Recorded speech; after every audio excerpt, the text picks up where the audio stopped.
네, 스튜디오에 박용찬 국민의힘 영등포을 당협위원장, 김성환 시사평론가 나와 있습니다. 두 분 어서 오십시오. 네, 안녕하세요. 안녕하십니까. 예, 안녕하십니까. 굉장히 많은 움직임들이 있습니다. 지금 전해드린 내용을 비롯해서요. 현재까지의 상황을 두 분께서 어떻게 보시는지 먼저 듣고 하나씩 이야기를 나눠보도록 하겠습니다. 어떻게 좀 보고 계세요? 네, 한마디로 참담한 심경이다.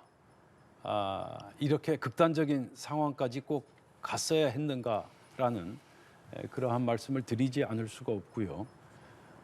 대한민국 현대사, 현대 정치사, 특히 우리 대한민국 대통령들이 계속 이렇게 불행한 전철을 되풀이해야 될 것인가라는 생각을 다시 한번 하게 됩니다. 특히 이번 윤 대통령 수사와 체포 과정에서 불법과 편법이 계속적으로 지속적으로 반복되는 이러한 사법 구태타 상황에 대해서 심히 유감이다라는 말씀을 다시 한번 드리고 싶습니다. 예, 소장님은 어떻게 좀 보고 계세요? 말씀하셨던 거랑 비슷할 것 같아요. 국민들 굉장히 참담할 것 같고요. 지금 이런 상황이 왜 벌어졌는가 아직도 이해하지 못하겠다고 하시는 국민들이 굉장히 많이 있지 않을까 싶은데요. 앞서 이제 체포적부심 얘기를 잠깐 하셨잖아요. 예. 서울중앙지법에 이제 체포적부심을 냈는데 거기에는 나가겠다 이 얘기 들으면서 사실은 저도 좀 놀랐는데요. 왜냐하면 오늘 공수처 재조사에는 응하지 않겠다고 얘기했거든요. 어제는 아예 묵비권 차원을 넘어서서 한마디도 하지 않았다고 합니다. 조사하면서. 그러니까 묵비권을 행사하겠다는 발언조차도 안 했다고 얘기를 하거든요. 그러면 지금 사법기관의 수사에 대해서 전혀 협조하지 않고 있다는 얘기거든요. 내가 내 뜻에 맞게 적부심을 제출하겠다 이런 뜻이 될 수도 있는 건데 그럼 그동안에 관저 2주 동안 그렇게 관저를 철옹성으로 만들어 놓고 경호처 직원을 사병화시켜 놓고 버텼잖아요. 그 사이에는 왜 그러면 적부심 안 냈습니까? 그 사이에 적부심 내면 되는 거 아니었나요? 그러니까 애초부터 적부심은 체포가 돼야 체포영장을 발부했을 때 예. 이게 적절한 것인지 아닌지를 이의신청을 하는 게 적부심이 원래 취지란 말이에요. 그러니까 애초부터 그런 시도를 하지 않고 그냥 체포되지 않겠다고 버티다가 결국은 체포조가 들어가고 난 다음에는 내가 걸어 나와서 자진 출석하는 형식을 띠겠다는 식으로 얘기를 하고 공수처에서 결국은 체포영장의 집행에 대해서 공처가 가서 조사를 받는데 조사에 협조하지 않고 그제서야 체포적부심을 제출하고 난 다음에 체포적부심에는 내가 나가겠다. 한마디로 우리 사회를 이렇게 혼란 속으로 몰아넣은 대통령이 나는 구속당하지 않겠다. 나만 살겠다. 이런 모습으로밖에 비춰지지 않아서 앞으로 이런 혼란들을 계속 조장할 것 같아서 상당히 우려가 된다 이 말씀 드립니다. 예, 그러니까 일단 오늘 상황을 좀 말씀을 드리면 오늘 오전까지는 어떤 상황이었냐면 오늘 오후 2시에 이제 재조사가 이루어질 것이다라고 저희도 앞서 보도를 해드렸는데 윤 대통령 측에서는 어제 충분히 얘기했다. 오늘 오후 조사는 나가지 않겠다라고 이제 정리가 된 상황이고 관련해서 또 체포 적부심 같은 경우는 청부를 했고 여기에도 직접 신문에 출석을 검토하고 있다라는 지금 속보가 들어온 것입니다. 이 부분에 대해서는 각각 어떻게 좀 봐야 되겠습니까? 지금 기본적으로 윤석열 대통령의 일관된 입장은 지금 공수처의 수사는 불법이다. 그리고 이 불법 수사기관인 공수처가 청구한 체포영장도 도저히 받아들일 수 없다라는 일관된 입장을 유지하고 있습니다. 그래서 어제 조사에서 묵비권을 행사한 것도 그 같은 관점에서 불법 수사에는 응할 수가 없다라는 일관된 생각을 지금 가지고 수사에 임하고 있다. 따라서 공수처는 물론이고 그리고 불법 체포영장을 발부한 서부지방법원에서도 본인은 응할 수 없다라는 일관된 입장을 보이고 있고요.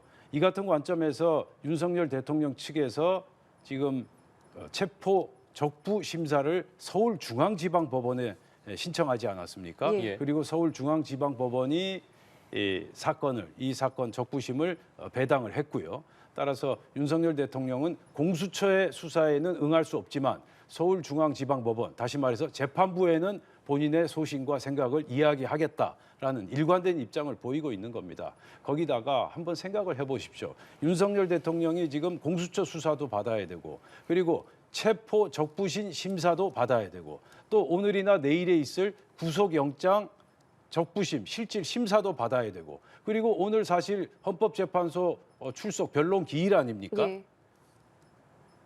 헌법재판소에도 출석을 해야 되는 지금 몸이 10개라도 모자라는 이러한 상황. 아마 입장을 바꿔서 한번 생각해 보십시오. 너무 가혹하고 지금 과속의 지금 수사와 재판이 진행되고 있다. 이렇게까지 극단적인 상황으로 내몰릴 필요가 있겠는가. 지금 재판도 그렇고 수사도 그렇고 지나치게 과속을 하고 있고 과도하다. 그 말씀을 다시 한번 드리고 싶습니다. 그러니까 네. 왜 이렇게 시간이 오래 지나갔나요? 윤 대통령 12상 계엄 사태 이후에 벌써 44일째 맡고 있거든요. 탄핵안이 통과된 지 34일째 맡고 있습니다. 왜 이렇게 시간이 오래 지연되고 우리 사회 혼란이 계속 이렇게 되고 있을까요? 단 한 사람 때문입니다. 윤석열 대통령 때문이에요. 그러면 지금 과속하고 있다고 말씀하셨는데 이전에 탄핵됐던 대통령 그리고 탄핵 소추를 당했던 대통령의 사례하고 한번 비교를 해보십시오. 이게 속도감이 있는 건가? 이전에는 훨씬 짧았어요, 지금보다. 그럼 이런 사태를 만들어 놓은 대통령이 그렇다고 사법 절차를 존중하는 것도 아닙니다. 체포영장 들고 갔더니 그 체포영장을 청구한 수사기관, 공수처가 잘못됐다고 얘기를 하고 그럼 공수처에서 잘못된 만약에 체포영장을 발부를 했다고 하면 거기에 대해서 윤 대통령이 이의신청하면 되잖아요. 그래도 법원이 그거 적법한 절차에 따라서 이루어진 것이다라고 얘기를 하니까 두 차례나 확인해 준 거 아닙니까? 하다못해 대법원에서도 그런 입장 밝히지 않았습니까? 근데 그것도 무시해요. 그러니까 다 무시하는 겁니다. 내가 내 마음대로 하겠다는 거예요. 이렇게 갖고 같으면은 무슨 대한민국의 사법 절차가 필요합니까? 윤 대통령이 계엄 선포를 하는 것도 헌법과 법률을 위반했다고 하는 비판을 받고 있잖아요. 그러니까 본인이 해석하고 본인이 필요한 거에 따라서 행동하면 된다고 하는 법위에 서겠다고 하는 생각들을 하고 있기 때문에 이런 혼란이 발생하는 거 아닌가요? 예, 그 부분에 대해서 제가 답변을 해드리면 지금 윤석열 대통령은 국정조사에 또 출석까지 해야 되는 정말 1인 5역이라고 해야 됩니까? 1인 6역이라고 해야 됩니까? 지금 그런 상황이고요. 지금 박근혜 대통령하고 노무현 대통령, 전직 대통령 말씀하셨는데 노무현 대통령은 검찰 수사나 경찰 수사를 받지 않았습니다. 그리고 박근혜 전 대통령 같은 경우도 헌법재판소에서 탄핵 심판이 인용되고 난 다음에 특검이 실시됐습니다. 그 점을 좀 헤아려 주시길 바라고요. 그리고 이 사건이 지연되고 있다 그렇게 말씀하시는데 저는 그 도저히 받아들일 수가 없고요. 이재명 대표나 황운하 의원 그리고 조국 전 대표 도대체 재판과 사건 수사가 몇 년이 걸렸습니까? 황운하 의원 같은 경우는 임기 다 채우고 나서 또 재선까지 되지 않았습니까? 민주당 의원들에 비하면 지금 윤석열 대통령에 대한 수사는 너무 지나쳐도 지나치다라는 생각을 지울 수가 없고요. 한번 입장 바꿔서 역지사지의 입장에서 한번 생각을 해보시길 간곡히 부탁드립니다. 네, 그렇다면 이제 공수처가 어떤 결정을 할지에도 관심이 쏠리는데 저희가 지금 하단 자막으로 전해드리고 있는 것처럼 앞선 속보를 통해 오전 10시 30분부터 윤석열 대통령 조사와 관련한 브리핑을 진행하겠다고 했습니다. 관련 소식이 들어오는 대로 저희도 다뤄보도록 할 텐데 공수처 같은 경우에는 지금 이런 상황 속에서 통상적으로 이제 체포영장을 발부받았던 법원에 구속영장을 청구한다는 방침입니다. 그렇다면 그게 서부지법이지 않겠습니까? 그런데 윤 대통령이 지금 중앙지법에 체포적부심 요청을 한 상황이고 이렇게 되면 이제 공수처는 그 심의가 진행되는 동안에 청구를 할 수 없는 상황이지 않겠습니까? 구속영장 청구를. 어떤 결정을 좀 내릴 거라고 보세요? 지금 일단 기다려야 되는 상황이지 않겠습니까? 그것 때문에 오늘 공수처가 브리핑하고 있지 않을까 싶고요. 브리핑의 가장 큰 목적은 그걸 겁니다. 오늘 윤석열 대통령을 재조사하려고 했거든요. 근데 재조사를 지금 거부하는 상황 아닙니까?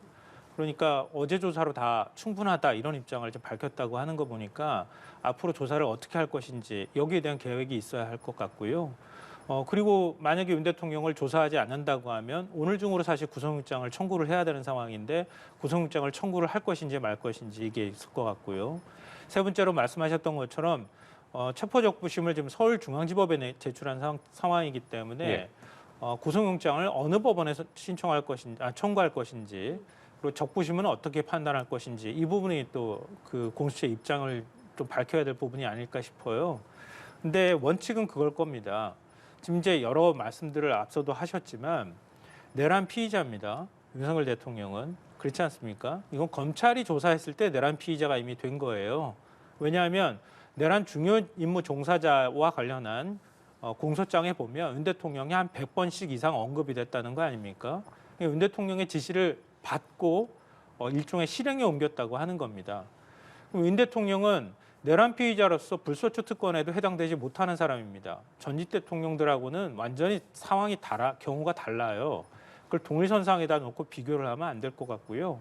그 내란 피의자가 적법 절차를 지켜달라고 뭐 요구는 할 수 있다고 저는 보지만 나한테 특별한 요구를 해달라고 요구해서는 안 된다고 생각합니다. 그러니까 자신이 법을 해석해서 내 뜻대로 안 되면 나는 다 거부할 거야라는 태도를 보이면 안 된다는 거예요. 그거는 현직 대통령 신분을 갖고 있기 때문에 더더욱 그러면 안 됩니다. 그러니까 어떤 방식으로든 이의 제기는 할 수 있지만 법원이 판단하면 그 판단을 존중하는 태도를 보여야 된다는 겁니다. 근데 지금까지 윤석열 대통령은 한 번도 보여주지 않았어요. 좀 그런 다음에 또 법적 절차를 들어가겠다고 얘기합니다. 그걸 공수처가 윤 대통령 측 요청을 들어서 예를 들면 서울 서부지법에 구속영장을 청구하면 될 텐데 보통은 관할지법원에 하니까요. 지금 예. 체포영장을 발부받은 것도 거기고 그러면 윤 대통령이 지금 중앙지법에 내라고 한다고 해서 피의자가 요구하는 대로 중앙지법으로 내게 해야 되는 겁니까? 그러니까 그런 방식으로 절차들을 처리하게 되면 오히려 더 큰 논란을 빚을 것이다. 일반적인 절차에 따라서 따르면 된다라고 생각합니다. 지금 굉장히 여러 상황이 펼쳐지고 있고 그에 따른 판단과 결정에 대해서도 여러 이야기가 나오고 있습니다. 공수처가 이제 잠시 후에 입장을 밝히겠지만 공수처 입장에서 보면은 어쨌든 여러 가지 변수가 또 생긴 거 아니겠습니까? 어떤 고민을 하고 있을 거라고 보십니까? 공수처도 이제 정말 이번 사건에 대해서 다시 한번 성찰하고 반성하는 계기를 삼아야 된다. 저는 그렇게 생각하고요. 이번에도 지금 그 구속영장 청구를 서부지방법원에 내겠다는 거 아닙니까? 저는 도저히 지금 공수처의 입장을 받아들일 수 없고요. 공수처 사건의 관할 법원은 서울중앙지방법원입니다. 그러면 재판을 할 곳에다가 영장을 청구하는 게 그게 상식 아니겠습니까? 그런데 왜 공수처가 서부지방법원에 영장을 자꾸 청구하는지 그 납득할 만한 승복할 만한 설명을 못 하고 있어요. 그 고작 하는 설명이 뭐 피의자 윤석열의 주거지가 한남동이다. 따라서 서부지방법원에서 한다. 그거 그렇지 않습니다. 원칙은 관할 법원에 해야 되고 특별한 사정이 있을 경우 관할 법원이 아닌 서부지방법원에 신청할 수 있는 겁니다. 특별한 사정이 없어요. 그런 식으로 따지면 사건은 국회에서 벌어졌으니까 국회가 있는 남부지방법원에 영장을 청구해야 되지 않겠습니까? 그래서 원칙을 지키면서 수사를 하자는 겁니다. 지금 윤석열 대통령 측도 무슨 특별한 대접을 해달라 하는 게 아니라 일반 국민과 똑같은 법적 절차를 거쳐가겠다. 정치적으로 중립성을 지켜달라. 절차적 정당성을 지켜달라라는 소박한 지금 주문을 하고 있는 겁니다. 이런 상태에서 공수처가 그리고 서부지방법원에서 지나치게 법 절차를 무시하는 그러한 행태를 반복하고 있어서 무척 안타깝고요. 제가 내친김에 말씀을 드리자면 공수처 오동훈 처장 국제인권법 연구회 출신 아닙니까? 그리고 그 서부지방법원의 영장 전담 판사 우리법 연구회 출신 아닙니까? 이게 완전히 한통속이 돼가지고 서로 장군멍군식으로 이런 식으로 영장 청구하고 영장 발부해주고 이런 식의 지금 진영 논리에 입각한 사법 절차는 정말 대한민국을 불행하게 만들 것이다. 저는 그렇게 확신하고 있습니다. 물론 이 한통속이라는 거는 이제 추정이고 이 그 부분에 말씀은 대해서 정말, 반응 좀 들어볼게요. 그러니까 지금 굉장히 조심해야 되는 말씀을 하시는 건데요. 저는 그러면은 그렇게 생각하지 우리나라에서요. 조심해야 될 측은 공수처와 서부지방법원이라는 말씀을 제가 다시 한번 드립니다. 조심해야 된다, 주의해야 된다는 말씀을 드린 거는요. 이러면 우리나라 법원이 결정하는 거 어떤 국민이 수용할 수 있겠습니까? 그러면 대한민국 형사소송법 110조와 111조는 중요하지 않습니까? 법이 사법 체계를 중요합니까? 판사가 중요합니까? 판사도 우리나라- 실수할 수 있고 판사가 전지전능한 존재가 아닙니다. 우리나라 헌정 질서를 흔든 대통령과 그 대통령을 일종의 이제 옹호하는 입장에서 사법 질서 자체를 부정하는 듯한 발언을 하시는 것은 매우 유감스럽다 이 말씀드리고요. 우리나라에서 체포영장을 들고 갔을 때 윤석열 대통령처럼 버티거나 일종의 사병화시킨 사람들을 경호처 직원 같은 이런 사람들을 두고 2주씩 버티는 경우는 제가 본 적이 없습니다. 어느 국민도 그렇게 한 적이 없어요. 일반 국민처럼 대우해달라고 하면 일반 국민처럼 행동하시라 이 말씀을 먼저 드리고 싶고요. 그 말씀하셨던 것처럼 지금 서부지법이냐 아니면 서울중앙지법이냐 자꾸 얘기하는데요. 각각 개개의 판사가 그냥 법원인 겁니다. 한 명 한 명이 다 헌법기관이에요. 판사는. 그러면은 판사를 그러면 나눠가지고 그 사람 이념 성향에 따라서 여기다 냈다 저기다 냈다 그렇게 해야 되겠습니까? 그리고 그것을 수사기관이 판단하면 일단 존중해야 되는 것이고요. 아까 체포적부심 얘기도 나왔지만 윤 대통령이 일단 조사에 응했더라면 수사기관의 5차례 요구에 조사에 응했더라면 이런 사태 벌어지지 않았어요. 그리고 체포하러 왔으면 그래 법적 절차에 따라서 체포한다고 하면 어쩔 수 없다. 그리고 체포에 응하고 난 다음에 체포적부심 냈으면 되는 거예요. 안 냈던 거예요. 다 부정한 겁니다. 그러고 난 다음에 또 관할지 법원을 가지고 지금 시비 삼아요. 근데 공수처가 조사하면은요, 윤 대통령은 열흘 뒤에 구속이 된다 하더라도 검찰로 신병이 인계됩니다. 검찰에서 조사를 하든 조사를 받든 해야 되는 거거든요. 그럼 검찰에서 최종적으로 기소를 하는 겁니다. 그럼 어쨌든 서울중앙지검으로 가게 돼 있는 거예요, 사건이. 뭘 근데 그 중간에 있는 것까지 이랬다 저랬다 그러면서 계속 시비를 삼습니까? 자, 김 소장님, 검찰이 지금 어차피 기소하는 거 아닙니까? 지금 똑같은 말씀 되풀이하고 계시는데 저로서는 지금 똑같은 말씀을 되풀이하셔도 승복하기 어렵습니다. 예, 그 정도 말씀을 올리겠습니다. 자, 그러면은 주제를 조금 더 나아가서요. 만약에 이제 잠시 뒤에 이제 공수처가 어떤 브리핑을 할지는 모르겠습니다만은 일단 오늘 재수사를 하지 못하게 된다면 이제 공수처가 할 수 있는 결정은 구속영장을 청구를 하느냐, 하면 어디다 하느냐일 것이고요. 이렇게 된다면 이제 윤 대통령은 뭐 어디로 하느냐에 따라 좀 다를 수는 있겠습니다만은 영장 실질 심사를 또 하느냐, 이 부분에 대한 이제 결정들이 남아 있을 것 같은데 이 부분에 대해서는 각각 어떻게 좀 생각하시는지 먼저 듣겠습니다. 앞서도 제가 말씀드렸던 것처럼 법 앞에 예의가 없다고 하면 수사기관이 판단해서 하는 겁니다. 그리고 서울지법에 내면 그럼 서울지법에서 구속영장 심사하는 거 아닙니까? 심사하면 서울지법 판사가 구속할 것인지 말 것인지 결정하면 되는 겁니다. 그 외에 다른 것들이 뭐가 필요하겠습니까? 대통령도 영장 실질 심사에도 나올 것 같으세요? 윤 대통령 그거는 안 할 것 같아요. 왜냐하면 계속 기존 입장을 고수하고 있는 거 아닙니까? 공수처가 어떤 것들을 법적인 행위를 한다 하더라도 나는 공수처를 신뢰할 수 없어. 공수처를 무시할 거야. 이렇게 지금 보이는 태도를 보이고 있잖아요. 그렇기 때문에 그걸 무시하려고 할 것이다. 그리고 반대로 지금 계속 시위성으로 일종의 선전선동을 하고 있다고 보는데요. 서울중앙지법에 체포적부심 낸 거는 내가 응할게. 이럴 가능성도 뭐 배제하기는 어려울 것 같은데요. 근데 지금 구치소에 있는 신분으로서 나 중앙지법에는 나가겠다 이렇게 하는 게 과연 가능할까? 그건 저는 확신을 잘 못하겠어요. 그러니까 윤 대통령이 영장 심사를 포기한다고 하는 것은 법원의 뜻에 맡기겠다는 얘기가 될 수도 있거든요. 그러니까 어떤 방식으로든 지금 구속을 당하지 않겠다고 하는 게 목표이기 때문에 이것도 또한 하나의 전략으로 선택한다고 하면 나가서 심사를 받는 그 모양새를 취함으로써 자신이 그동안에 주장했던 논리가 타당하다는 것을 오히려 과시하려고 하지 않을까 이런 생각도 듭니다. 예, 어떻게 생각하세요? 지금 선전선동이라고 말씀하셨는데 그런 발언이야말로 좀 조심스럽게 하셔야 된다 그렇게 생각하고요.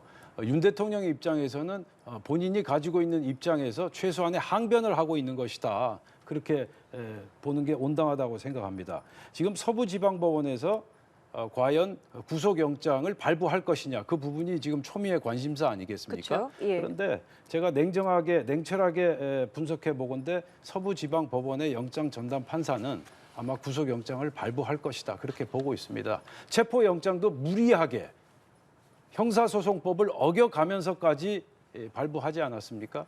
그 같은 기조로 볼 때 구속영장 역시 발부할 것이다. 저는 그렇게 보고 있고요. 그렇다면 윤석열 대통령이 이 서부지방법원에서 진행되는 구속영장 실질심사에 나갈 것이냐. 저는 윤석열 대통령은 아마 출석하지 않을 것이다. 그렇게 전망하고 있고요. 그만큼 이제 공수처와 서부지방법원에 대한 불신이 굉장히 강하다. 서부지방법원에서 절차적 정당성을 어기고 정치적 중립성을 어기는 그러한 영장 집행, 발부에 대해서는 응할 수 없다라는 강력한 입장을 계속해서 견지할 것으로 생각하고 있습니다. 예, 알겠습니다. 이번 대통령 신병 확보에 정치권의 반응도 굉장히 여러 이야기가 나오고 있습니다. 여야의 대치도 가팔라지고 있는데 여당에서는 일단 대통령 망신 주기다. 공수처장이랑 국가수사본부장을 직권남용 혐의로 고발을 한 상황입니다. 이 고발에 대해서는 어떻게 보셨습니까?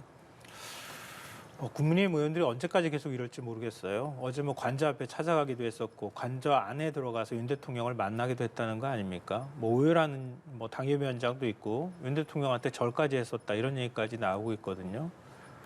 윤 대통령은 오히려 잘 싸워달라 격려하고 그리고 지금 레거시 미디어 기존의 미디어들은 보도를 제대로 하지 않으니까 유튜브를 보라 이런 조언도 했다고 합니다. 대통령 그러니까 그런 대통령을 보고도 국민의힘이 과연 저렇게 보호하겠다고 하는 게 맞는 건가? 어제 윤 대통령 입장 밝힌 거 보면 많은 분들이 아마 놀라셨을 거예요. 핵심적인 내용은 선거 부정이 있었다는 거예요. 계속 중앙선관위 시비 삼고 있는 거거든요.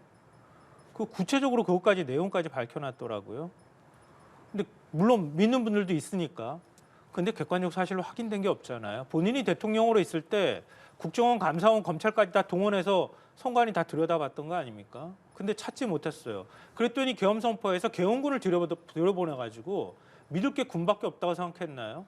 그래서 서브 뜯어오라고 시킨 사람입니다. 근데 국민의힘 의원들 만나가지고도 계속 선거 부정 얘기를 고수하면서 유튜브 보라고, 극우 유튜브 보라고 얘기했다는 거 아닙니까? 이게 정상적인 상식적인 판단을 할 수 있는 상태인가 의심스럽고요. 그런 일종의 망상적 사고를 하는 대통령을 어떻게 계속 지키겠다고 국민의힘이 저러는가 이해할 수 없다고 생각합니다. 어찌됐든 헌법재판소 결정이 언제 나올지는 모르겠으나 국민의힘은 이제 빨리 탈출구를 찾아야 될 때가 됐다고 보고요. 국민들의 상식에 맞게 이 부분에 대해서 같은 보수진영으로서 받아들이기는 고통스럽고 힘들다 하더라도 윤 대통령을 계속 지키는 방식으로는 국민의힘도 같이 자멸할 수밖에 없기 때문에 새로운 방법들 찾고 국민 여론과 부합하는 그런 태도를 보이고 어찌됐든 이런 상황까지 온 것에 대해서 국민들께 사과부터 먼저 하는 게 순서다라고 생각합니다. 예, 국민께 사과해야 된다고 말씀해 주셨는데 더불어서 야권에서는 헌정질서를 회복하고 민생과 경제를 회복할 때다라는 반응이 이어졌습니다. 이 반응과 관련해서 뭐 일각에서 뭐 수위와 관련된 여러 가지 분석들도 있고요. 어떻게 좀 들으셨습니까? 야권의 우선 반응. 그 오동훈 공수처장 그리고 우종수 국가수사본부장 질문을 하셨으니까 예. 그 부분에 대해서 제가 좀 말씀을 올리겠습니다. 오동훈 공수처장 정말 대한민국 사법 역사에 부끄러운 사례를 남긴 정말 안타까운 수사기관의 수장이다. 저는 그렇게 생각하고 있고요. 얼마 전에 국회에 나가서 민주당 의원들이 관을 짊어지는 결기로 뭐 체포하라. 그다음에 총에 가슴에 총을 맞더라도 영장을 집행하라. 이거는 완전히 수사 외압 아닙니까? 그런데 그 같은 수사 외압에 대해서 오동훈 공수처장의 태도, 머리를 조아리면서 쩔쩔매면서 예 알겠습니다. 예 알겠습니다. 이게 공정하고 중립을 유지해야 될 수사기관의 수장으로서 정말 바람직한 올바른 태도인지 제가 묻지 않을 수 없고요. 그리고 법적인 관점에 들어가더라도 수사 권한이 없는 공수처가 왜 이 윤 대통령 내란 혐의 사건을 수사해야 됩니까? 이 부분에 대해서 법조계의 모든 전문가들이 다 문제를 제기하고 있지 않습니까? 그리고 수사 권한이 없는 공수처가 왜 불법 체포영장을 청구해야 됩니까? 그 부분에 대해서 오동훈 공수처장은 제대로 답변하지 못하고 있다는 점, 그걸 말씀드리고 싶고요. 그다음에 우종수 국가수사본부장, 얼마 전에 민주당 이상식 의원 페이스북에 글 띄웠죠. 민주당과 국가수사본부 간의 메신저 역할을 하느라 전화기에 불이 났다. 도대체 이건 수사를 사실상 민주당이 지휘하고 있다라는 사실을 만천하에 스스로 이실직고한, 실토한 그런 대표적인 사례가 아니겠습니까? 그래서 지금 민주당이 헌법재판소도 사실상 움직이고 있고 그리고 공수처와 경찰도 지금 사실상 지휘하고 있다. 그런 얘기까지 나오고 있는 상황. 이 사건은 다른 사건이 아닌 대통령의 내란 혐의에 관한 수사. 따라서 철저하게 정치적으로 중립해야 되고 절차적 정당성이 무척 중요하다라는 말씀을 다시 한번 드리고요. 이러한 상황에서 저희 당이나 윤석열 대통령 입장에서 다른 걸 요구하는 게 아닙니다. 정확하게, 치밀하게, 그리고 공정하게 하자. 오로지 그것만을 저희가 요구하고 있는데 이마저도 받아주지 않는다면 그러면 앞으로 엄청난 후폭풍이 일어날 것이다. 저는 그렇게 그 말씀을 꼭 드리고 싶습니다. 예, 지금 말씀하시는 중에 공수처의 브리핑 속보가 들어왔습니다. 일단은 체포 적부심과 관련해서 법원이 정하는 대로 따를 것이다. 그리고 이 체포 적부심 심리 기간에는 이제 조사가 일시 정지가 된다. 수사 기록이 다시 반환되면 조사를 재개하겠다라는 내용이 있었고요. 오늘 오후 2시 조사에 대해서는 윤석열 대통령 측의 공식 의견은 없었다라는 속보도 지금 들어왔습니다. 속보가 지금 계속 들어오고 있는 상황이기 때문에 현재까지 들어온 내용만 가지고 질문을 좀 드리면 이렇게 되면 일단 대통령에 대한 그 48시간 내 구속영장을 청구해야 되는 부분이 일단 멈춘 것이죠. 네, 멈췄다고 봐야 될 것 같습니다. 일단 체포적부심 결과가 언제 나올지는 모르겠지만 그래도 가급적 빨리 내지 않을까 싶거든요. 그러니까 길어도 하루 이틀 정도 걸리지 않을까 싶어요. 그럼 그 사이에 원래는 오늘 중으로 구속영장 청구가 되어야 하는데 그 예. 행위 자체가 정지된다는 뜻입니다. 그러니까 체포적부심 결과가 나오고 체포가 정당했다 이렇게 판단하면 그때부터 다시 시간을 기산해서 그때 구속영장을 청구하겠다 이런 뜻으로 보입니다. 그러면은 이제 윤 대통령은 일단은 이 시간에는 구금 기간이 좀 길어지는 것이고 체포 적부심에 만약에 나가게 된다면 그 사이에 나가게 되는 것이고요. 이렇게 이해를 하면 되는 거죠. 그렇죠. 지금 김 소장님 분석이 저는 정확하다고 생각하는데 일의 순서가 있겠죠. 그렇죠. 우선 체포 적부심 심사를 받고 거기서 가부가 결정이 되고 나면 그 결과에 따라서 이제 구속영장을 청구할 것인가 말 것인가, 어디다 청구할 것인가, 이제 그런 순서가 정해지겠죠. 따라서 윤석열 대통령 입장에서는 지금 공수처 조사를 받기에 앞서서 예. 체포 적부심을 먼저 받겠다. 따라서 체포 적부심에 출석해서 본인의 입장을 소상하게 설명하고 방어권을 행사하지 않겠나 그렇게 생각됩니다. 그러니까 윤 대통령의 기본 전략은 그건 거예요. 사실은 지푸라기라도 잡고 싶은 심정이 아닐까 생각은 드는데요. 일단 구속당하지 않는 게 최대 목표인 겁니다.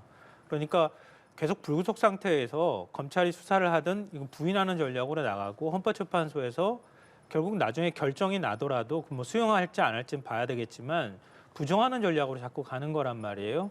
그런 상황이라고 하면 지금 일단은 체포가 된 상태이기 때문에 체포적부심에서 체포가 부당했다라고 판단을 한다면 그럼 풀려나는 거 아닙니까? 다시 관저로 가는 거예요. 그 상황에서 공수처가 구속영장을 청구를 합니다. 그럼 구속영장을 또 부정할 거 아닙니까? 공수처가 가정이지요. 예, 모든 건 그런 전략으로 가정입니다. 나가게 예. 되면 그러면 계속 불구속 상태에서 만약에 구속영장 청구를까지 부정하는 사태가 벌어진다면 도돌이표처럼 이전과 같은 사태가 또 벌어질 가능성이 있다. 이런 위험성이 있다는 말씀을 드립니다. 알겠습니다. 지금 나온 내용을 한 번만 다시 정리를 해드리면요. 체포 적부심 심사가 언제 이뤄질지는 아직 정해지지 않았습니다. 다만 공수처의 입장은 체포 적부심 결과 이후에 구속영장을 검토하겠다. 그러니까 그 기간 안에는 이제 영장을 청구하지 않겠다라는 것이고요. 앞서 윤 대통령 측에서 나온 이야기는 체포 적부심에 이제 출석할지 여부를 검토 중이다라고 했습니다. 이 부분도 아직 정해진 건 아닙니다만은 이 부분에 대해서도 속보가 들어오면 계속해서 전해드리겠습니다. 네. 자, 이런 가운데 어제 윤석열 대통령이 체포 직후에 이제 관저에서 미리 녹화해둔 영상 메시지를 공개를 했습니다. SNS에 그리고 구천자 분량의 국민께 드리는 글이라는 자필 원고 또한 게재를 했는데 지금 나오고 있는 속보 등과 맞물려서요. 윤 시간이 대통령 정해졌네요. 예. 체포 적부심 신문이 오늘 오후 5시로 정해졌다는 속보도 정해졌습니다. 상당히 좀 속도감 있게 진행되는 것 같습니다. 체포 적부심은 뭐 내일까지 연기할 수 있는 상황이 아니다. 저 체포 적부심에서 뭔가 결정이 돼야 그다음 진도를 나갈 수 있지 않겠습니까? 예를 들어서 구속영장을 청구하더라도 체포 적부심 결과가 나와야 구속영장을 청구하든 말든. 예, 검토를 그리고 한다고 했으니까요. 공수처에서 조사를 하더라도 체포가 되느냐, 체포가 중단되느냐 여부에 따라서 공수처에서 조사하느냐 마느냐 그 여부도 결정될 수 있기 때문에 지금 서울중앙지법원에서 그 같은 사정을 다 감안해서 그래서 체포 적부심을 오늘 오후에 5시에 열기로 그렇게 신속하게 결정한 게 아닌가 생각합니다. 일반적인 구속영장 심사를 아예 그 어떤 기준에 맞춰서 보면 오늘 오후 5시에 적부심을 하면 오늘 중으로도 결론이 나오거나 내일 새벽 중으로도 결론을 낼 가능성이 있다고 보이거든요. 그러면 그때부터 아까 공수처에서도 밝힌 것처럼 원래 구속영장 청구를 오늘 하려고 할 계획이었는데 그러면 하루가 남았던 상황이었단 말이에요. 예. 그럼 내일 만약에 새벽에 결정을 한다고 하면 내일 중으로 공수처에서 구속영장을 청구하든 안 하든 결정을 해야 된다. 그러니까 시간표상으로는 그렇게 될 가능성이 높지 않을까 생각합니다. 예. 어쨌든 공수처에서도요. 이 관련한 결과가 나오면 그에 따른 상황 속에서 구속영장을 청구할지에 대해 검토하겠다고 했으니까요. 오늘 오후에 조사 과정 등을 좀 기다려봐야 할 것 같습니다. 제가 짧게만 예. 말씀 올리면 저 서울중앙지방법원에서 이제 진행할 체포 적부심, 예. 저 적부심이 무척 중요하다. 경우에 따라서는 이 사건을 수사하는 상황에 대해서 완전히 반전시킬 수 있는 하나의 모멘텀이 될 수도 있다. 그 말씀을 짧게 드리겠습니다. 평론가님께서는 이 적부심 결과가 굉장히 빨리 나올 수 있다라고 생각하셨네요. 그 부분에 대해서는 동의하시죠? 최대한 빨리 나와야죠. 아까 제가 말씀드린 대로 저 적부심 결과가 나와야 그 다음 사건을 진행할 수 있지 않겠습니까? 구속영장 청구도 그렇고 공수처의 수사도 저 체포 적부심 결과에 따라서 진행될 수밖에 없다. 그 말씀을 드리겠습니다. 자, 그리고 지금 또 나온 속보가요. 윤 대통령의 오후 2시 조사를 기다릴 것이다라는 속보가 나왔습니다. 지금 나오고 있지요. 앞서서도 윤 대통령 측에 공식 의견이 없었다라고 공수처에서는 브리핑을 했습니다. 저희는 앞서 보도를 해드리기를 윤 대통령 측에서는 오늘 조사에 나가지 않겠다라고 했다라고 하거든요. 기다리겠다. 이 부분은 어떻게 봐야 되겠습니까? 이건 그냥 기다리는 겁니까? 조율되는 게 아닙니까? 지금 그 윤 대통령이 서울구치소에 있는 상황이잖아요. 예, 예. 대통령 변호인 쪽하고 얘기가 될 수밖에 없는 건데 명확하게 입장을 좀 정하지 못한 거 아닐까 이런 생각이 들거든요. 그러니까 기존에 나온 것은 어제 조사로 충분했고 계속 묵비권을 행사하는 상황이기 때문에 예. 조사를 더 이상 할 필요가 없다. 이런 걸 윤 대통령 측에서 지금 나가고 밝혔다고 있는 얘기를 자막이었죠? 하거든요. 예. 근데 오늘 2시라고 하는 시점이 왜 어떤 근거에서 나왔는지 지금 제가 정확하게 알지를 못하겠는데요. 그때까지 변호인 쪽에서 입장을 정해서 알려주겠다고 말을 했을 수도 있겠다. 뭐 이런 생각은 들고요. 근데 그렇다 하더라도 지금 체포 적부심이 들어가 있는 상황이고 적부심 심사를 받아야 되는 상황이잖아요. 그렇죠. 그렇기 때문에 현실적으로 거기에도 변호인이 입회해야 되는 상황이거든요. 그러니까 윤 대통령 조사에도 변호인이 입회해야 되고 한 명이 들어갔다는 거 아닙니까? 근데 이번에도 적부심에도 가야 되는 상황이거든요. 그러니까 중복해서 뭐 나눠서 갈 수도 있겠지만 아마 그렇게 하긴 쉽지 않을 것 같다. 결국 오늘 윤 대통령을 조사하는 것은 쉽지 않아 보인다는 생각이 듭니다. 자, 한번 보십시오. 윤석열 대통령이 오늘 예정된 일정이 도대체 몇 개입니까? 헌법재판소 변론 기일도 오늘 잡혀 있죠. 2시입니다. 그렇죠? 예. 거기다가 지금 공수처 조사도 받아야 되죠. 거기다가 체포 적부심도 받아야 되죠. 만일 국회에서 국정조사 부르면 거기도 또 나가야 됩니다. 오늘 일정만 해도 벌써 3개 아닙니까? 이런 식의 그 수사 일정은 결코 바람직하지 않다. 특히 윤석열 대통령 입장에선 방어권을 행사하는데 굉장한 어려움이 있을 수밖에 없다라는 말씀을 드리고 싶고요.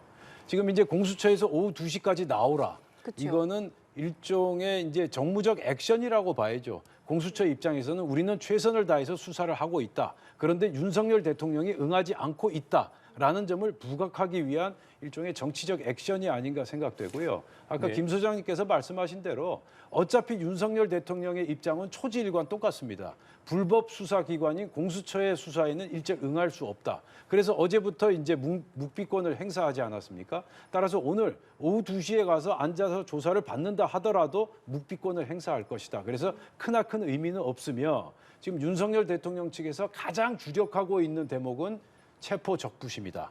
여기서 좋은 결과가 나오면 완전히 상황을 반전시킬 수 있다라고 판단하고 있습니다. 따라서 체포 적부심 준비에 지금 만전을 기하지 않겠나 그렇게 분석하고 있습니다. 이 체포 적부심의 뭐 좋은 결과라는 표현은 물론 해주셨습니다만 이게 어떤 시나리오로 나올 수가 있는 겁니까? 각각에 대해서요? 그러니까 기각할 수도 있고 그걸 그럼 받아. 바로 이제 다시 상황이 바뀌지는 그렇죠. 그렇게 하면 체포 자체가 이건 무효가 되는 거니까요. 예, 무효가 되는 상황이니까요. 지금은 체포가 된 상태잖아요. 그렇죠. 그래서 제가 아까 말씀드렸던 것처럼 체포 자체가 무효가 된다고 하는 것은 윤 대통령을 바로 풀어줘야 된다는 뜻이거든요. 윤 대통령이 관저로 돌아간다는 뜻이에요.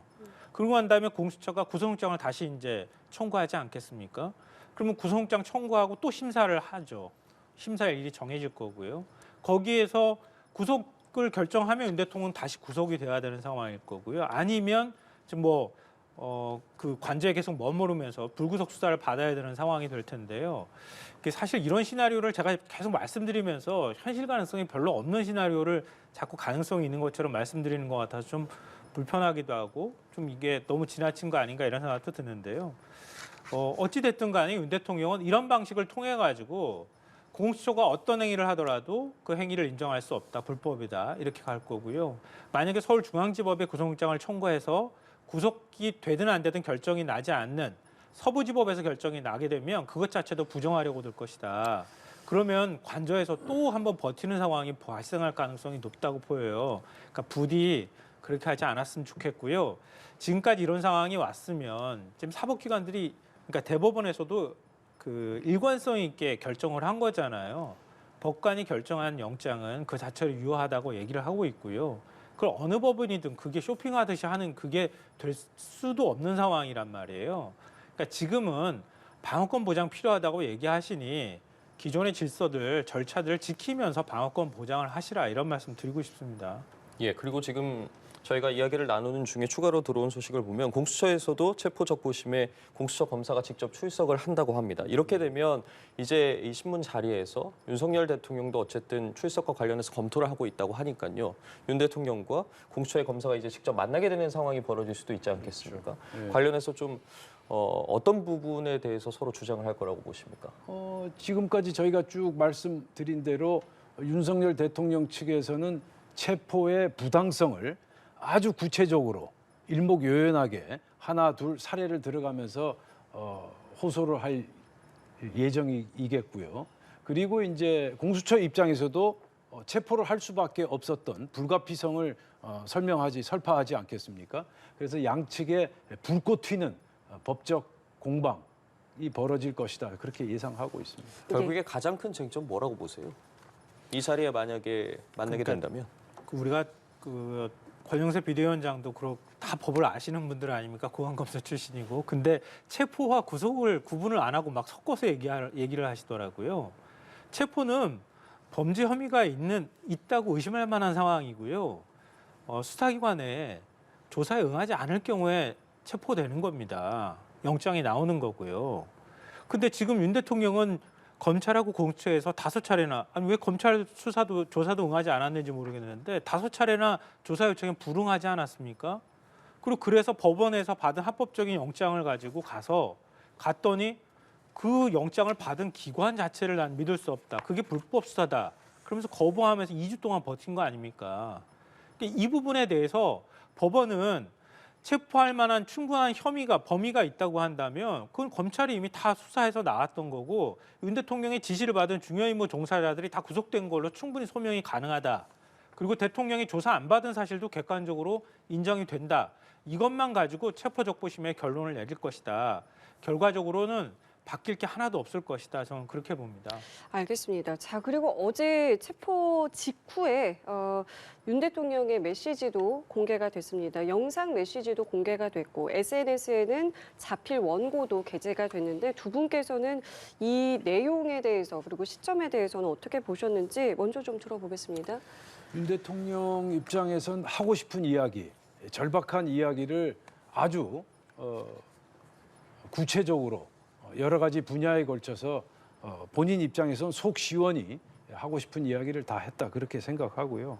특히 부정선거 데모 그리고 본인이 이 계엄을 선포할 수밖에 없었던 불가피성을 여러 가지 사례를 들어가면서 충분히 설명할 만큼 했다고 보고 있고요. 어제 이제 반응들을 보면 제가 접한 유권자들, 특히 이제 보수층 유권자들은 예. 굉장히 설득력이 있었다. 그런 식으로 반응을 보이고 있고요. 지금 현재 윤석열 대통령 지지도가 40%를 넘어서서 45%도 넘기고 있지 않습니까? 이러한 상황에서 아마 앞으로 이게 지지율이 50% 이상, 즉 절반 이상을 넘어갈 경우 전국 상황은 완전히 달라질 것이다. 저는 그렇게 짐작하고 있습니다. 박용찬 당협위원장님 주변에서의 반응을 들었으니까요. 평론가님 주변에서는 어떤 반응이셨는지 윤 대통령 궁금한데요. 지지율이 45% 이렇게 얘기하시는데요. 그 어느 조사인지 잘 모르겠어요, 저는. 그리고 지금 윤 대통령 지지율이 무슨 의미가 있겠습니까? 국민의힘하고 민주당 정당 지지율이면 또 모르겠는데 전 뭐 그런 걸 본 적이 없어서 잘 모르겠습니다. 저는 어제 입장문 밝히는 거 보면서요 놀라기도 했고요. 사전에 어떻게 이렇게 준비했나 이런 생각도 어제는 좀 했거든요. 오늘 얘기 나오는 거 보니까 두 가지 생각이 들더라고요. 첫째, 윤 대통령이 자진 출석을 한다는 식의 강변을 하더라고요. 일종의 궤변처럼 보이는데요. 그렇게 양 기관 간 충돌이 우려되고 유혈 사태가 우려돼서 자진 출석하겠다고 하면 그게 정말 선이었다면 진즉에 자진 출석을 했었어야 하는 거 아닌가 그런 생각이 들고요. 그렇게까지 경호처 직원들이 불안에 떨고 이거 사법 처리 받는 거 아니냐라고 호소할 때까지 상황을 방치하고 총이나 칼을 쏘서라도 막아라 이런 식의 얘기를 하고 경호처 직원들이 집단 반발하는 이런 사태를 만들어 놓은 대통령이 과연 체포 직전에 그렇게 말하는 게 과연 타당한 얘기인가? 어찌 보면은 국민들 보기 창피하지 않을까 이런 생각이 들고요. 둘째로는요. 직무를 다시 재개한다 하더라도 위험한 대통령이 될 것이다라는 걱정이 들었어요. 왜냐하면요. 윤 대통령이 밝힌 입장문 보면 특히 이제 서면으로 밝힌 입장 보면은요. 선거 부정선거에 대한 내용을 굉장히 많이 써놨습니다. 굉장히 많은 부정선거의 증거가 있다고 얘기를 하고요. 그 부정선거의 증거에 대해서 쭉 나열을 하더라고요. 한 번도 객관적으로 검증되지 않았던 내용이에요. 그러고 난 다음에 그런 것들을 막기 위해서 국제연대가 필요하다는 식의 그런 얘기를 해놨더라고요. 아직도 부정선거가 우리 사회에 계속 이루어지고 있다고 하는 망상에 시달리는 대통령이 다시 만약에 헌법재판소 결정에 따라서 직무에 복귀한다고 하면 대한민국에서 무슨 일이 벌어질까 좀 정말 우려된다. 대통령 스스로가 지지자들한테 싸워라. 당신들이 믿고 있고 내가 믿고 있는 부정선거 증거가 맞다. 이렇게 얘기하는 그게 일종의 그 이해가 안 되지만 그걸 통해서 지지자들을 통해 가지고 다시 본인이 복귀할 수 있다고 기대하고 있는지는 모르겠지만 오히려 역으로 윤 대통령은 훨씬 위험한 대통령이고 다시 대한민국 대통령으로서 직무 수행하면 안 된다는 걸 스스로 국민들 앞에 입증해 보였다 이렇게 생각합니다. 예, 알겠습니다. 두 분과 지금 이야기를 제가 나누고 여기서 있는 한 것처럼 말씀 예. 추가해서 올리자면 소장님은 요즘 뉴스 안 보시는 모양이에요. 예. 지금 그 부정선거 의혹에 대해서는 지난 작년 5월 달에 나온 여론조사 결과를 제가 간단히 말씀해 올리겠습니다. 대한민국 선거관리위원회 투개표 시스템에 신뢰하지 않는다라는 답변이 40%가 넘었고요. 그리고 부정선거 의혹에 대해서 검증해야 된다라는 여론이 60%를 넘었습니다. 이게 윤석열 대통령의 망상이 아닙니다. 국민 상당수 국민들이 지금 부정선거 의혹에 대해서 명명백백하게 진위 여부를 가려야 된다라는 그러한 의견을 개진하고 있습니다. 윤석열 대통령의 망상이 아니고요. 실제 현실 사회에 존재하는 부정선거 의혹에 대한 국민적인 관심, 국민적인 우려는 존재하고 있다. 그 말씀을 드리고 싶고요.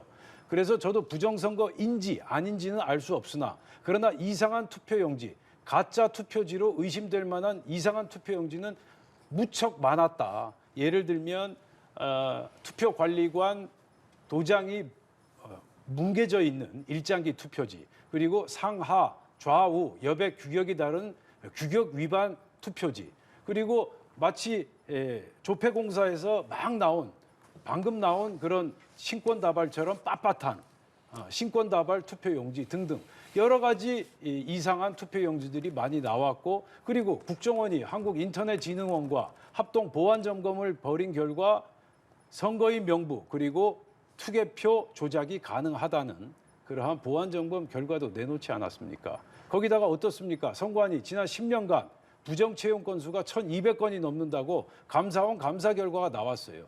이런 여러 가지 지적 사항이 나왔는데도 불구하고 보안 점검도 거부하고 국정원 감사원 감사도 거부하다가 결국 버티지 못해서 감사원 감사를 받지 않았습니까? 그래서 지금 공정선거를 하자는 주장에 대해서는 우리가 이의를 제기할 필요가 없다. 한 장의 투표용지만 잘못 나와도 이거는 우리가 다시 한번 점검해야 되는 그러한 중차대한 사안이다. 선거제도는 대한민국 민주주의를 지키는 근간 중의 근간이다. 민주주의를 지키는 생명줄이다. 그 말씀을 다시 한번 드리고 일단 싶습니다. 어제 윤 대통령이 제기한 부정선거와 관련해서 선관위에서도 입장을 내놓기는 했습니다. 관련해서 말씀 좀 들어볼게요. 네, 지금 사실과 의견을 좀 구분해야 될 것 같고요. 저도 가급적이면 구분해서 말씀드리려고 하는데요.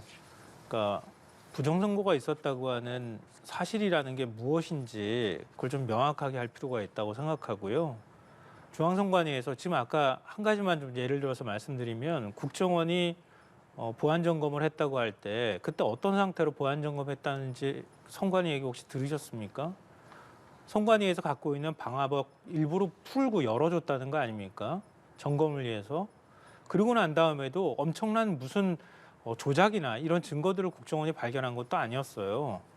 그리고 선거를 앞둔 시점에 갑자기 이거 발표한 것도 사실 그때도 의혹이 많이 있었던 부분이었는데요. 뭐 그런 건 차치하고서라도 윤 대통령 지시에 따라서 국정원이 들어가가지고 선관위의 서버까지 그렇게 점검을 했는데 그러면 정말 심각한 선거 부정이 일어날 만한 상황이었다고 하면 국정원이 그냥 그대로 넘어갔을까요? 그렇지 않잖아요. 그리고 제가 사실과 의견을 구분해야 된다 말씀드렸던 거는요. 뭐 최근에 나온 여론조사도 마찬가지지만 윤 대통령의 탄핵이 부당하다고 생각하는 사람들을 위주로 해서 그리고 그 사람들한테 선거 부정이 있었다고 믿는지를 질문하고 난 다음에 그리고 난 다음에 결과를 만들어낸 여론조사 굉장히 논란이 많이 됐거든요. 신뢰성이 떨어지고 의도성이 있다고 해서 그걸 오히려 보도한 언론들을 비판하는 목소리까지 나왔던 조사였거든요. 그러니까 그런 조사를 만약에 근거로 해서 말씀하신 거라면은 그건 잘못된 것이다. 그러니까 예. 그건 사실과 다르다는 말씀 드리는 겁니다. 알겠습니다. 의심은 하실 예. 수 있지만 어떤 근거에 따라서 그런 결론이 도출됐는지를 밝혀야 그래야 국민들도 납득할 수 있을 거라고 생각합니다. 지금 앞서 뭐 속보로 전해드린 공수처의 수사 상황과는 별개로 어쨌든 오늘 이제 헌법재판소에서 탄핵 심판 2차 변론 기일이 열립니다. 2차 변론 기일부터는 윤 대통령이 직접 참석을 하지 않아도 이제 본격적으로 심리가 진행될 예정인데 헌재가 좀 어떤 판단을 내릴 것 같으십니까? 글쎄요, 헌재도 지금 여러 가지 정치적 중립성 대목에 대해서 의심을 받고 있지 않습니까? 과연 헌법재판소가 공정하게 탄핵 심판을 할 수 있을 것인가? 너무 신속성만 강조한 나머지 정확성에 대해서는 너무 무시하는 게 아닌가 하는 그런 지적이 제기되고 있는데요. 얼마 전에 그 2차 변론 준비 기일에서 그 김진한 국회 측 대리인이죠. 김진한 대리인이 내란 혐의를 삭제하겠다는 권유를 헌법재판소 측에서 했다라는 발언을 하지 않았습니까? 그래서 정말 정치권이 난리가 났었는데 이 대목에 대해서 헌법재판소 측에서 명확한 답변, 명확한 설명, 해명을 해주지 못하고 있다. 거기다가 헌법재판소에 그럼 지금 헌법재판소가 어떤 판단을 내렸는지 브리핑 함께 듣고 다시 이어가겠습니다. 대통령 탄핵 심판 관련입니다. 1월 15일 오후 수사기관에서 기록 인증 등본 송부 촉탁에 대한 추가 회신을 하였습니다. 또한 피청구인 측에서 소송 위임장과 변론기일 변경 신청서를 제출하였습니다.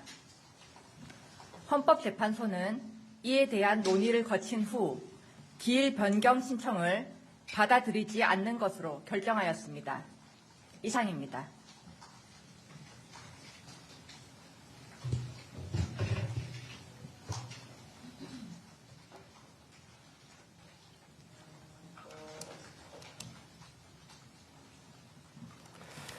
네, 네. 헌법재판소의 브리핑 듣고 오셨는데 저희가 앞서 이야기를 나누고 있었던 것처럼 윤 대통령이 변론기일 신청서를 어제 제출을 했습니다. 그에 따른 판단이 지금 나왔습니다. 헌법재판소에서 변경과 관련해서 기각 결정을 내렸거든요. 일단 어떻게 들으셨는지 조금 더 의견 듣도록 하겠습니다. 바로 저 대목입니다. 제가 이제 문제 삼는 대목이 헌법재판소 측에선 윤 대통령 측의 요구나 요청 사항을 번번이 지금 다 거절하고 있다. 예를 들어서 변론 기일 같은 경우도 지금 헌법재판소 측에서 일방적으로 일괄 지정하지 않았습니까? 일괄 지정. 이런 경우는 정말 많지 않습니다. 형사소송 규칙에 분명히 나와 있습니다. 여러 공판을 일괄 지정할 경우 검사, 피고인 또는 변호인의 의견을 들어야 한다. 이렇게 명확하게 기록되어 있습니다. 그런데 이 형사소송 규칙을 지금 헌법재판소가 정면으로 위배하고 있다. 그래서 윤석열 대통령 측 대리인과 일절 상의함이 없이 일방적으로 지금 일괄 지정을 하고 있다. 지금 이런 대목이 한두 가지가 아닙니다. 그렇지 않습니까? 그리고 현재 수사 중인 수사 기록에 대해서는 송부를 요청할 수 없다. 헌법재판소법 제32조에 명확하게 나와 있습니다. 그런데도 지금 헌법재판소의 이미선 재판관인가요? 지금 검찰, 경찰에서 수사 중인 수사 기록 전부 다 헌법재판소에 송부해달라 이렇게 요청하지 않았습니까? 헌법재판소가 헌법재판소법을 정면으로 지금 위반하고 있다. 지금 이 지경까지 지금 상황이 초래되고 있는데 이런 상황에서 과연 윤석열 대통령 측에서 헌법재판에 임할 수 있는 정말 임할 수 있는 그러한 상황인가 제가 다시 한번 되묻지 않을 수가 없습니다. 예, 헌재가 2차 변론기일 변경과 관련해서 기각 결정을 내렸다는 건 결국 오늘 이제 예정된 탄핵 심판 2차 변론이 예정대로 진행된다는 거 아니겠습니까? 그렇죠. 예, 맞습니다. 오늘 한국은행에서 금리 올해 첫 금통위 열었는데 동결하기로 결정했거든요. 미국이 경기 상황이 인플레이션 우려 때문에 금리를 원래 내릴 거라고 예상했는데 오히려 거꾸로 올릴 거라는 얘기까지 나옵니다. 환율이 1,500원 가까이 되는 상황이거든요. 국민들은 민생 때문에 힘들어합니다. 그럼 이 사태가 누구 때문에 벌어졌습니까? 난데없이 어느 날 하루아침에 대통령이 계엄을 선포하면서 벌어진 사태입니다. 이 국가적 혼란을 그럼 헌법재판소에서 결정을 안 내리고 방어권 보장할 테니 한 6개월 갑시다. 이렇게 하면 좋겠습니까? 그걸 국민들이 수용할 수 있겠습니까? 이 말씀 먼저 드리고 싶고요.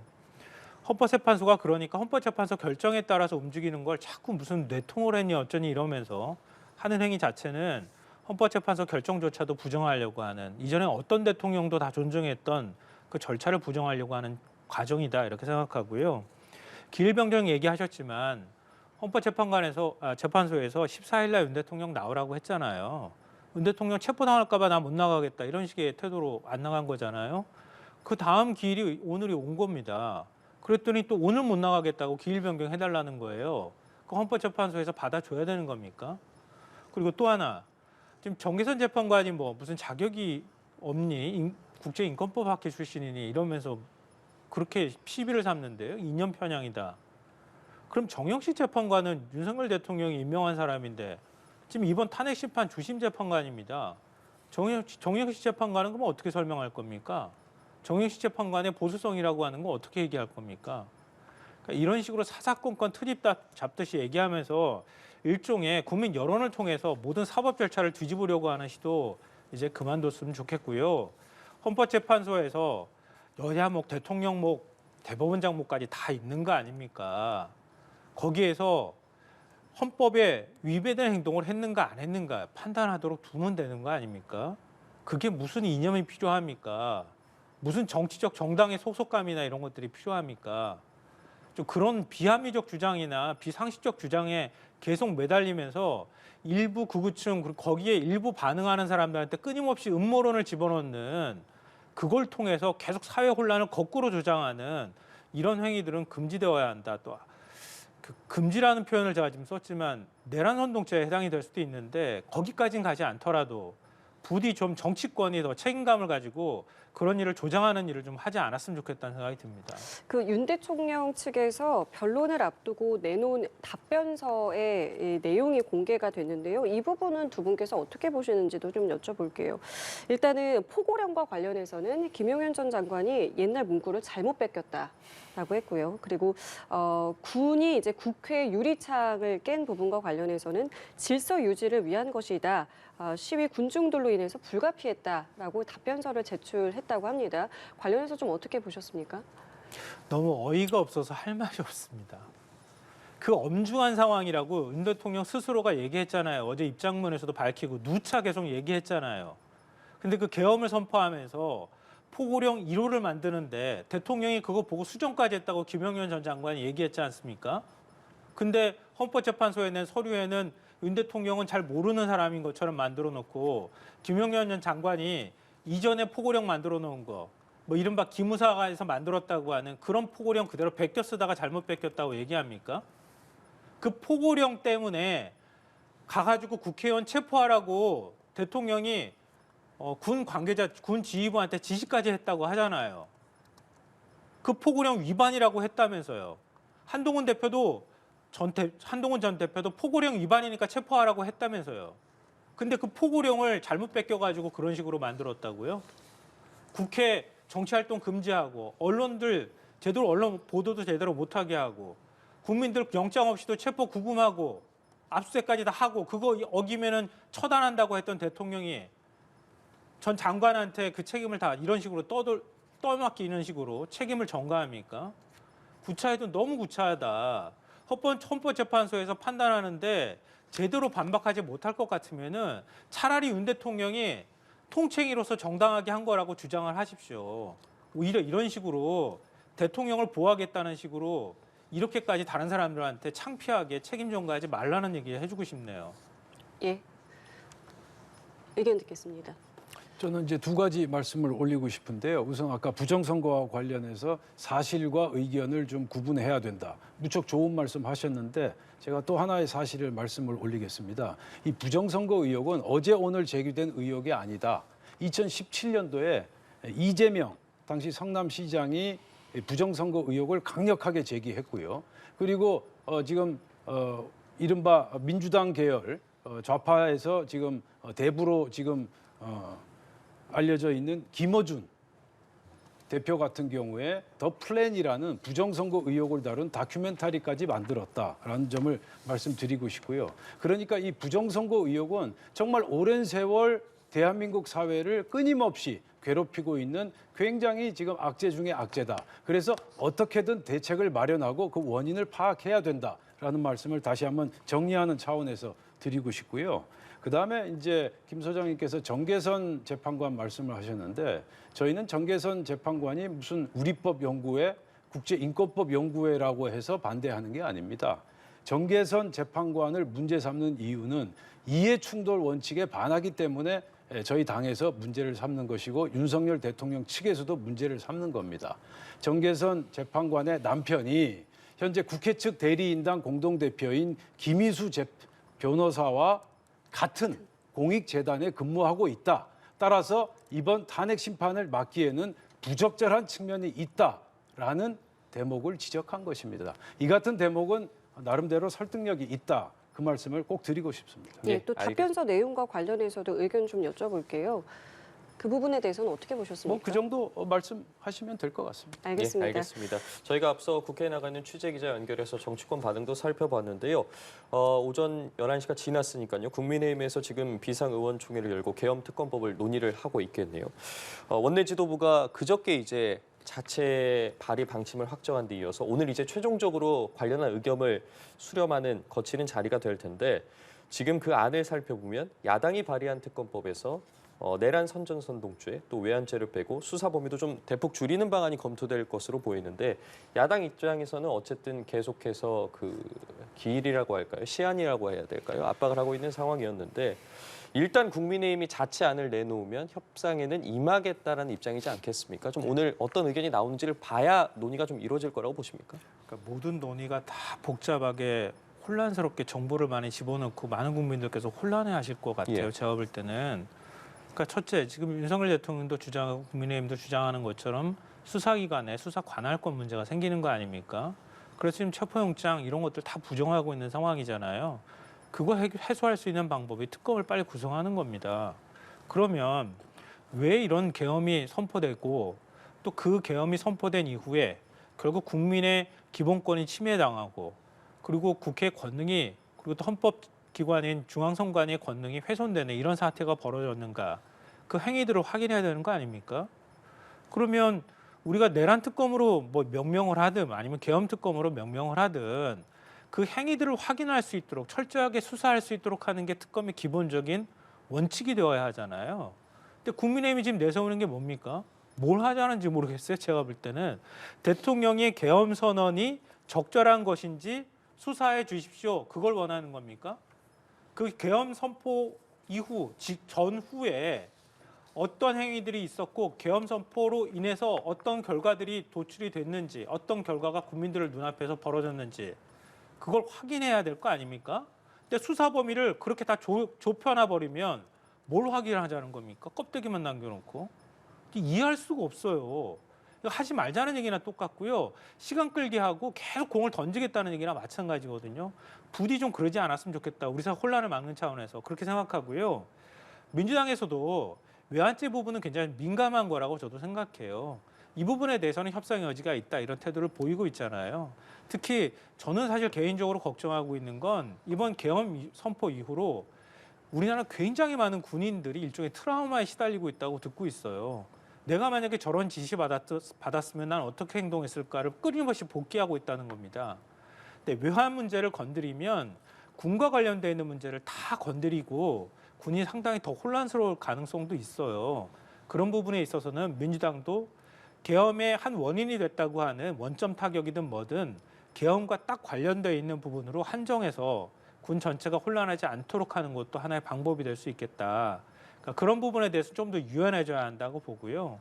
국민의힘이 얘기하는 것처럼 내란 선전죄에 관련되어 있는 부분에서 국민의힘 지지자들이나 지금 극우 성향을 갖고 있는 분들은 불안해하실 수도 있다고 보거든요.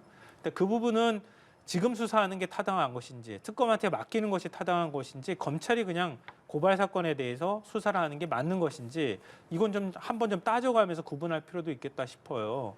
왜냐하면 이 혼란을 막는 게 일단 1순위 목표가 되어야 하니까요. 그러니까 국민의힘도 좀 부디 민주당도 위원해야 하지만 국민의힘도 안 된다고만 하지 말고 이 상황을 수습할 수 있는 그런 방법들로 합의가 이루어졌으면 좋겠다고 생각합니다. 말씀하신 것처럼 민주당에서 밤을 새워서라도 협상할 준비가 되어 있다고 강조를 했거든요. 좀 결론이 나올 거라고 보십니까? 지금 소장님 극우라는 표현 쓰셨는데 그런 표현도 조심하셔야죠. 제가 볼 때는 그런 식으로 말씀하신다면 제가 지금 민주당이 특검과 관련해서 극좌 세력에 지금 너무 유도되고 있다, 이용당하고 있다, 경도되고 있다 그렇게 얘기하면 좋겠습니까? 그런 표현을 함부로 하시는 건 아니고요. 제가 볼 땐 지금 민주당이 이른바 내란 특검법, 난 내란 특검법이라는 표현도 적절하지 않다고 생각하고 저희 당에서 제시한 비상계엄 특검법이 가장 중립적이고 팩트에 기반한 그런 명칭이다 생각하고 있고요. 이 비상계엄 특검법에 대해서 과연 민주당이 정말 진실로 실시할 의사가 있는지 의지가 있는지 저는 도저히 묻지 않을 수가 없고요. 제3자 추천으로 방향을 바꾼 거는 굉장히 바람직하다. 그런데 지금 또 하나 지금 혹을 갖다가 또 달기 시작했어요. 외환죄까지 포함시키겠다. 외환이라는 범죄 어마어마한 범죄입니다. 외국과 적국과 통모해서 대한민국 안보와 생존을 위태롭게 하는 범죄입니다. 자, 그렇다면 지금까지 나온 여러 가지 사안 중에서 김정은 정권과 통모하거나 공모한 흔적이 있습니까? 만일 그런 사례가 있었다면 대한민국 국민들이 가만히 있었겠습니까? 그런데 지금 민주당이 제시한 걸 보면 대북 전단 살포, 대북 확성기 이것도 외환 혐의에 포함시켜가지고 특검을 하자는 거 아닙니까? 이게 말이 됩니까? 대한민국 국방을 완전히 무장 해제시키겠다는 저 김정은만 지금 좋게 하는 그래서 뭐 김정은 무슨 법이다라는 그런 지금 비판까지 나오고 있지 않습니까? 도대체 특검을 하자는 겁니까? 정말 하고 싶은 겁니까? 하기 싫은 겁니까? 정말 묻고 싶고요. 저도 소장님하고 생각을 똑같이 하고 있습니다. 지금 이 상황에선 윤석열 대통령을 비롯한 계엄 사건에 대해서 결국은 특검을 하는 게 모든 지금 갈등과 부작용을 봉합하는 일거에 해결하는 좋은 방법이라고 생각하는데 민주당에서 계속 저희가 일반 국민들도 납득할 수 없는 그러한 지금 조건들을 달고 있는 바람에 지금 몇 달째 이렇게 끌고 있지 않습니까? 그래서 저희 당에서 보다 못해서 우리도 대안을 제시하고 민주당과 협상하겠다. 그러니 협상을 한번 지켜보기로 하시죠. 알겠습니다. 두 분 말씀 여기까지 함께하겠습니다. 지금까지 박용찬 국민의힘 영등포을 당협위원장, 김성환 시사평론가였습니다. 두 분 감사합니다. 고맙습니다.